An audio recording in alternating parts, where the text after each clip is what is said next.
We need to be better at boredom. We need to be elite athletes at boredom, because once we do that, we're going to find that our life feels deeper and more meaningful.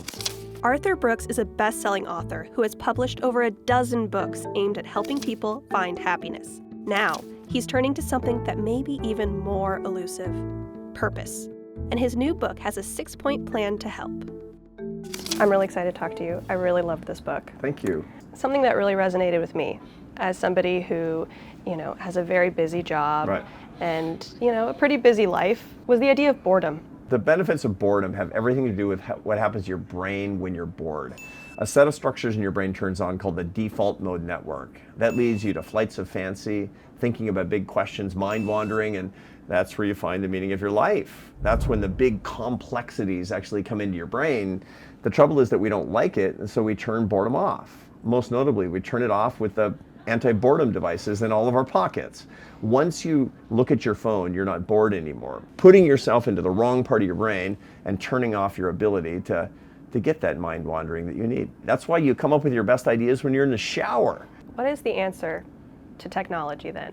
Because there is a lot of promise of Right. making life easier, making life better. Right. Is it no more technology? No, I'm actually a techno-optimist, but we have to. Arthur doesn't believe in phone bans. He does say, though, that phone addiction is just like cigarette addiction. It even involves the same neurochemicals. He suggests a few steps to help. We have to use technology for what it's good at, which is solving real complicated problems, and not try to solve our complex problems with them. Anytime that technology is a substitute for the things that we truly want in our hearts, it makes our life worse. AI is a classic case. By making AI your buddy, or your lover, or your therapist, you're going to make your life a whole lot worse. You will never be able to simulate the meaning of your life. What kind of practices do you use to keep Yeah. that technology in its place? This is the right question. I have certain practices I recommend to everybody, so you'll break the addiction of using it excessively. Now, here's the basic problem that we have. We have two hemispheres to our brain. The right hemisphere does all the complex love, mystery, meaning, happiness stuff. The left side does the how-to and what, analytical, engineering, technological stuff. We need more space to be in the right side of our heads, literally, geographically, in the right side of our heads. And that means limiting our use of our phones, limiting our use of our devices in general to what we need them for. So they're tools. So here's the digital detox process that will change your relationship with your devices and make it possible for you to go in search of the meaning of your life. Number one, don't use it during the first hour of the day. If you have to look at it because you're looking at your schedule or looking at the headlines, okay, but no scrolling. Second is meal times. Never have your phones even on the table during meal times. Kids do this and it drives their parents crazy. The best predictor of kids using their phones at the table is mom and dad using their phones at the table. And number three is the last hour of the day. This is when you're getting ready to sleep. This is actually going to set you up for a sleep architecture that's healthy. And this is also really good for your relationships. Just that. First hour, meal times, last hour, your life's going to change. I feel like a life without passion isn't a life worth living. So we went out and we actually asked people on the street what is the meaning of their life, and we'd love for you to take a look and tell us what you think about their answers. Oh, I can't wait. As I get older, I think I've achieved a lot in life, mainly happiness of a family, the love of my children, travelling as much as I can because that's what makes me happy. So Anne's is doing a lot right here. Fundamentally, what she's talking about is not just the enjoyment, not just the fun part. Happiness is a combination of enjoyment and satisfaction and meaning. But the meaning part, really what she's talking about is people. The people that she loves. I guarantee you that she's not scrolling away her life when she's with these people that she loves. So Anne is on the ball, is what I can say. The meaning of life is to appreciate every moment because it can be gone in a flash. I had cancer. You grasp it and you do what you can for as long as you can.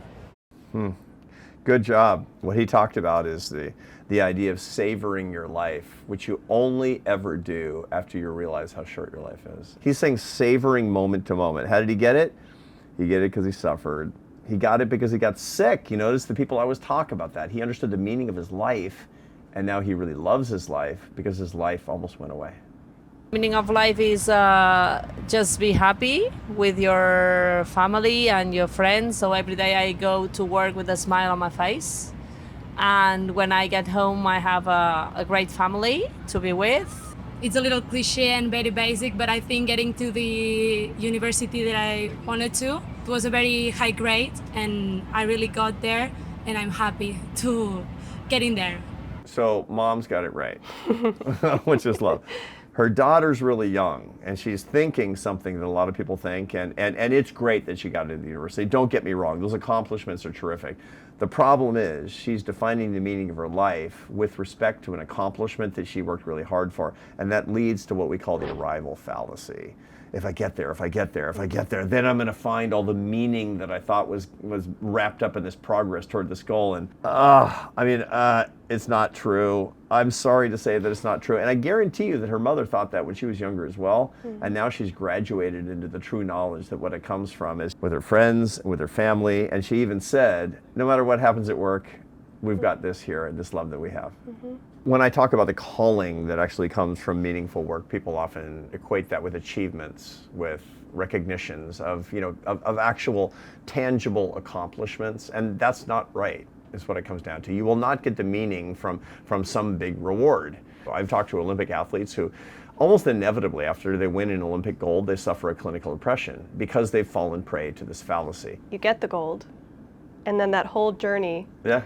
is over. Yeah, then you need another gold is what Yeah. it comes down to. Now Right. what? I've talked to many billionaires in my life, and they say that inevitably when they earn their first billion, it's great. And then they say, but I don't really feel it. I guess I need another billion. There's no end to that. Remember, calling comes from earning your success, and you're creating value in no matter what you do from day to day, and that you're serving other people. That's what it comes down to. Not winning the race, not getting the Oscar, not getting the gold. So, if your life purpose doesn't come from the gold medal you're chasing, how does someone find the meaning of their life? Surprisingly, the answer comes down to only 6 things. You give kind of 6 pillars Right. in the search for meaning. And it works. There's nothing radical about this. It's just hard today because this is not the way that we live. Number 1 is having deep conversations about big questions. Why? Because these big questions of life, the why questions of life, are the most human thing. I've studied non-human species, and they can answer questions. Machines can answer all kinds of questions, but only Homo sapiens can ask deep questions, more than rudimentary questions. The essence of humanity is not answering, it's asking. And so having deep conversations about the most philosophical things, this stimulates the right hemisphere of your brain. Number 2, falling in love. Now this is mysterious. Passion and love, they're the most important things in life. I feel like with love, it's everything. Your friends, family, partners, dogs. It's true. It's love. Falling in love, romantic love in particular, but friendship as well. These are right hemispheric experiences. This will introduce the meaning of your life, just doing that, letting yourself give your heart away. By the way, the neuropeptide oxytocin, which is the bonding hormone that we feel so intensely when we have these relationships, and it feels so mysterious. When you pet your dog, when you have eye contact with your dog, that increases oxytocin in your dog's brain by 56%. Well, that makes me feel really good to know that my love for my dog is not one-sided. It's not one-sided, but if with cats, it's 12%. That tracks. So, here it turns out that when it comes to meaning, your dog truly loves you and your cat tolerates you. Okay. Number 3 is what's called transcendence, which for most people is religious experiences. Religious experiences, metaphysical experiences, are really right hemispheric. But it can be philosophy, it can be spirituality. It's something bigger than yourself. It's standing in awe of something bigger than yourself. And it's also serving other people for no other reason than goodness. Number 4 is finding your calling. And that sounds like it's really hard. Like, oh, I know you found your calling. You love being a reporter at CNN and you enjoy it. That's terrific. And you're helping people. You're doing this wellness beat. It's wonderful. A lot of people can't say that. But here's the thing. Finding your calling has nothing to do with what you actually do in your job. Your calling has to do with your feeling that you're earning your success, you're creating value with your life, and that you're serving other people with your job.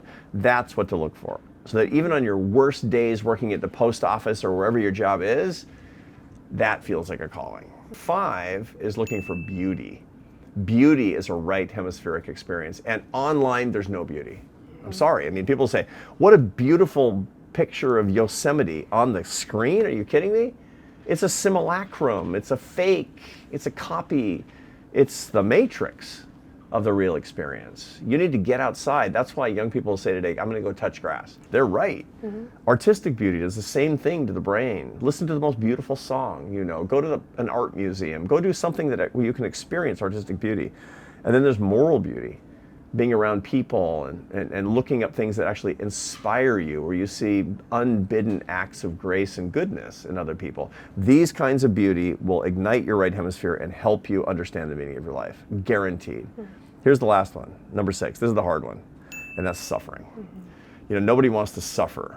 Richard Davidson at University of Wisconsin-Madison, who's a great neuroscientist, has done work showing that the right hemisphere of your brain is illuminated disproportionately when you're suffering. Why is that important? Because of course that's not coincidentally the part of your brain that's most illuminated when you're experiencing meaning. And when I ask people to say, when did you really deeply understand the meaning of your life? They think and they tell me something bad that happened.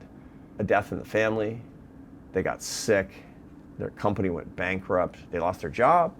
And they talk about great suffering where they found resilience, and that's where the meaning of life actually comes in. In the suffering, in the fear, what you find is the people who love you the most. What you find is the big complex things in your life. If you don't know if you're going to be around in 6 months, you're not going to fritter away your time on social media. You stop wasting your time. You start naturally doing these things that we're talking about. You take that walk first thing in the morning without your devices because you want to feel alive now. And when you do that, the part of your brain is going to be working that's supposed to be working, and you'll find the meaning of your life. It's an extraordinary thing that I find, that people who have held this horrible pain and these bad experiences, they'll say, yep, now I understand the meaning of my life.